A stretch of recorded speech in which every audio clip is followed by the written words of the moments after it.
Dancing like David or dancing for show? Reflections on Pastor Gospel and his congregation's viral dance.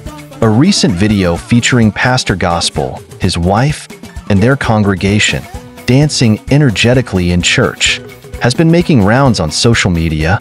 Watching them, I couldn't help but smile. It reminded me of that carefree joy you feel when you're celebrating something big or when life feels completely worry-free. But seeing this video also raised some questions.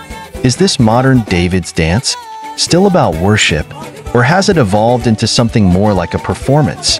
The original David's dance, joy and reverence. In the Bible, King David's dance before the Lord, 2 Samuel 6 verse 14, was a true act of worship. David danced with all his might in humility, celebrating God's goodness with no thought of appearances or entertainment. His dance came from a heart full of reverence and gratitude toward God. But when I look at videos like Pastor Gospel's, I can't help but wonder, is this kind of expression still rooted in worship, or has it taken on a different meaning?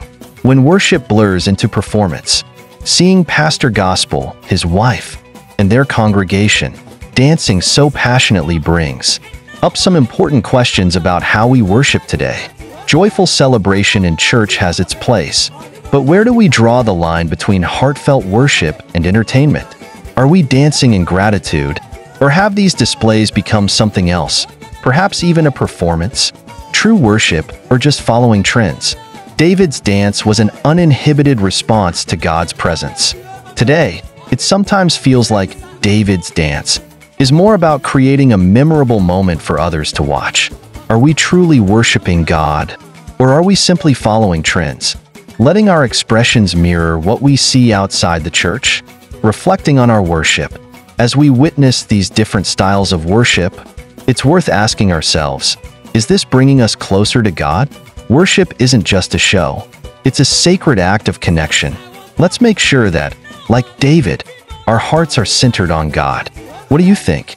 Does this kind of dancing in church bring people closer to God, or has it become more about entertainment?